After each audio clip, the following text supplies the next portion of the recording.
Welcome back to the channel, my brothers. My name's Andy R, and today I want to ask you this question. What is a high value man? Well, let's get into it.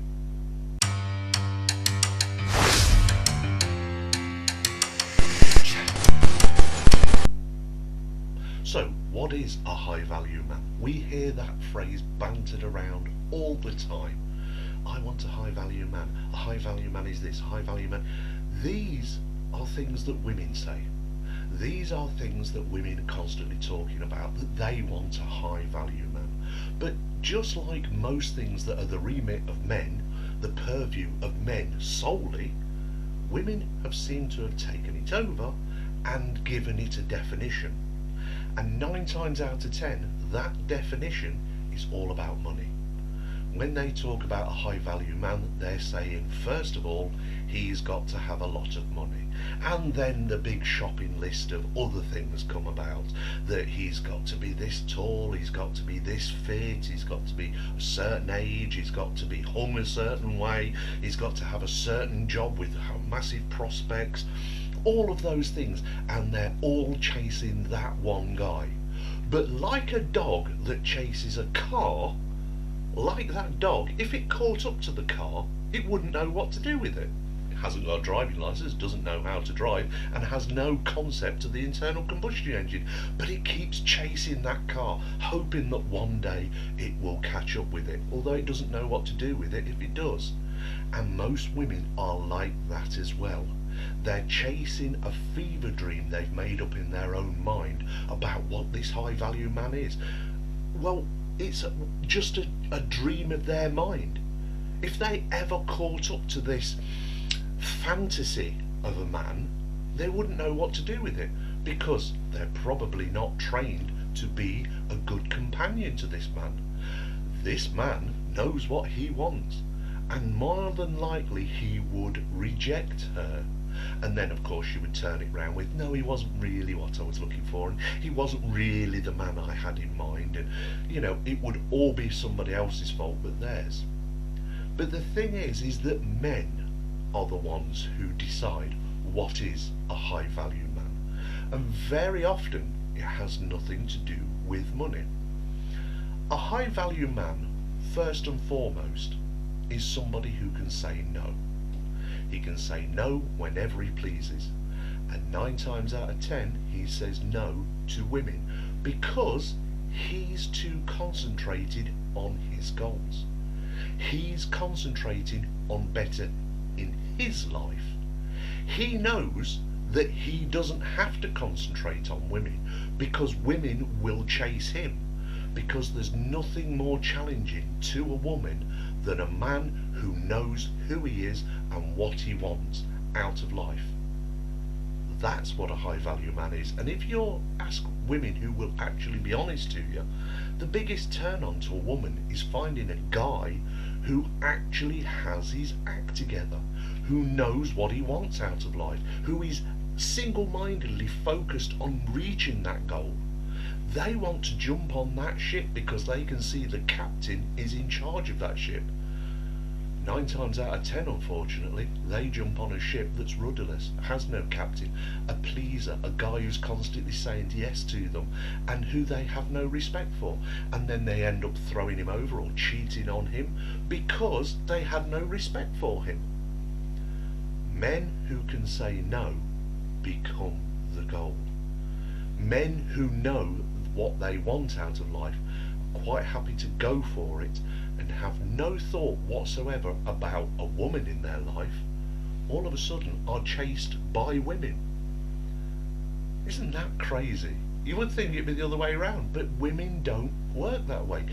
As I said in a previous video talking about how women react more favourably to negative comments because they're so used to receiving positive compliments and comments, it makes sense. When they come across a guy who quite frankly isn't interested in them, they become super interested in him and pursue him because he has the mindset of saying no. You see, a high value man lives in the plentiful realm. He realises that half of the population is female. If some woman enters his life and doesn't fit for him, he can say no because he knows there's plenty of more fish in the sea and he's got damn good bait. He doesn't have to be tall, he doesn't have to be particularly be fit, he doesn't have to be earning millions. He just has to know his mind. He sits quite comfortably in his masculinity. He knows his worth. That's what makes him high value.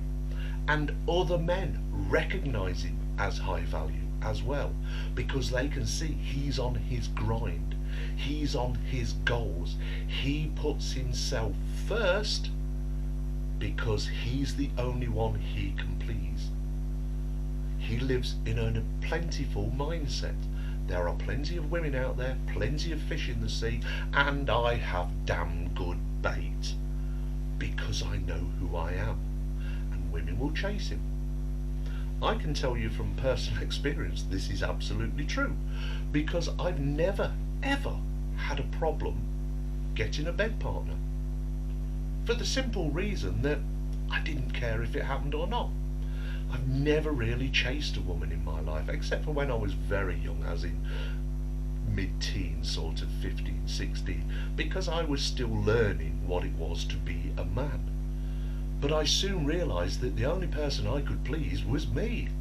And as soon as I decided that, hey, these are the things I want to achieve in my life, well, that was it. Women were throwing themselves at me, quite literally telling me, I want you. And I was the one then who got to choose yes or no. Because when you know who you are, when you know what your goals are, and when you aim for those goals single-mindedly, you have no time for women in your life. But they will make time for you in their life because they want to jump on your captain's ship. They want to be there for the ride because they know where you're going and they want to be there alongside you. Now, low-value men, or simpy men, soy boys, whatever the term is you want to use for it, beta provider males, all of these terms pretty much boil down to the same thing. That's a man who lives in the rarity mindset. He sees a woman that he's attracted to, and all of a sudden that is the only woman for him. He doesn't see the plethora of other women that even she has as a group set. You see, most women know that they're not just competing with their friends for your attention. They're also competing with the women you know for your attention. Whereas the beta provider male, he hasn't got that aura of you want to be with me. He's got that rarity mindset where he thinks that there's only one woman for him out there in the world.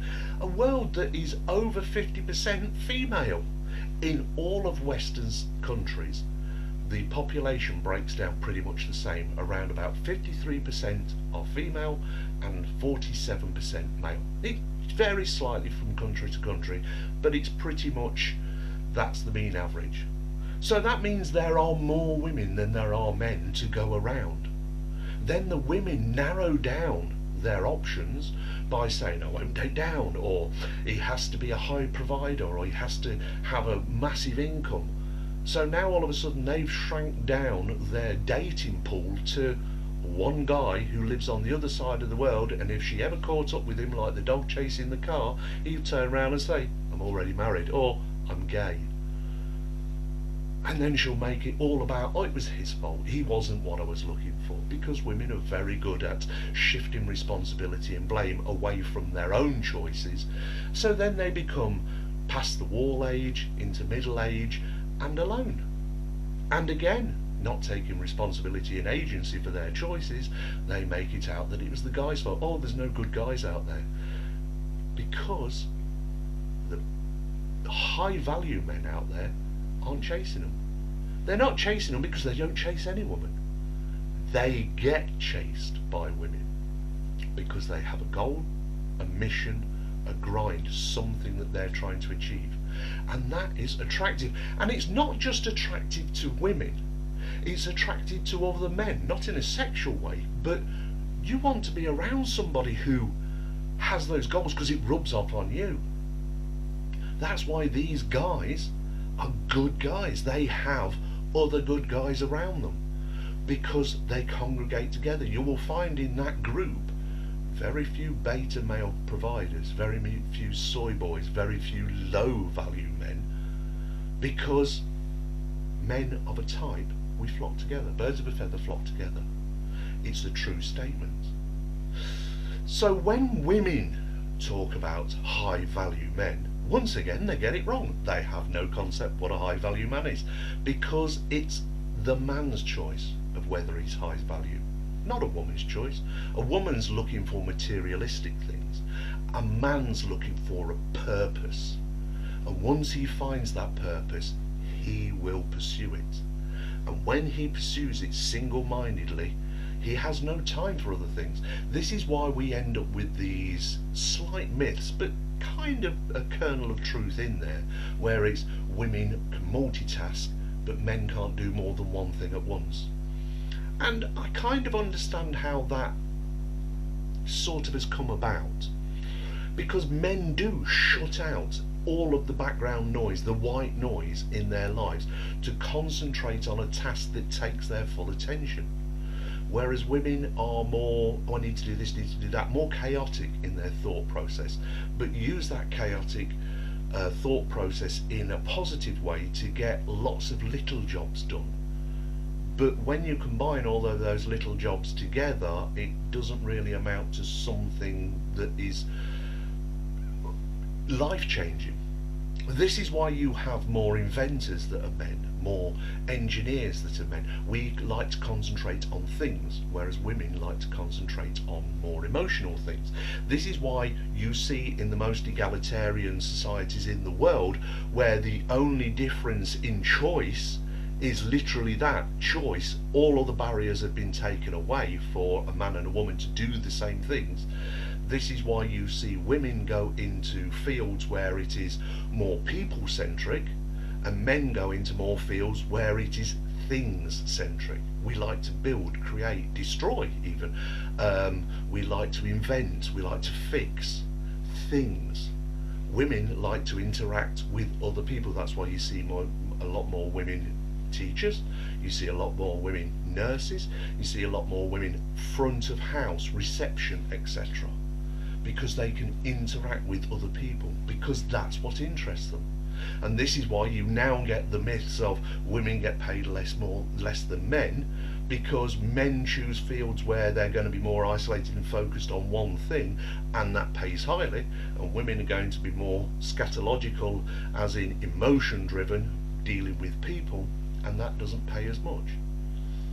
So when you put those two things together, it looks like women get paid less than men, but that's not true, because in all Western societies that I know of, there are laws that you can't pay less wages to a woman than you can a man for doing the same job. It's just that women choose a job that doesn't pay as much, and therefore on that metric alone it looks like they're getting paid less. But a high value man doesn't concentrate on trying to win a woman's heart, trying to get her with him. A low value man will, because he thinks that's the only woman out there for him. And when he gets shot down, he's heartbroken, he's shattered. It's like, how could this not work out? I'm a nice guy. Remember my video on nice versus good? Whereas the high value man is a good guy, and he knows good things will come to him because he's concentrating on his thing, and other people are attracted to him because of that. Both men and women.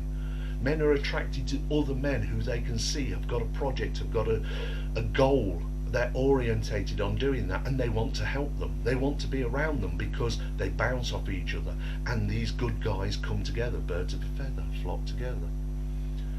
Women also want to be on that boat. Women also want to be along for that road. So they are the ones that pursue the high value man. And you hear it from all of these women when they say, I want a high value man. They will talk about it being about money. and about his fitness and his height and all the rest of it. But the truth is, what they're really saying is, I want a high value man because I want to be with a man I can see has a future, has goals, isn't afraid to chase those goals and hunt them down like the hunters of old. But instead of using a spear and a rock and a trap to try and get his prey, he uses his mind and his hands to achieve it. Because we're still achieving things just like our ancestors did. And the women go after those men. Anyway, you tell me, have I been talking nonsense? Do you agree with me what a high value man is?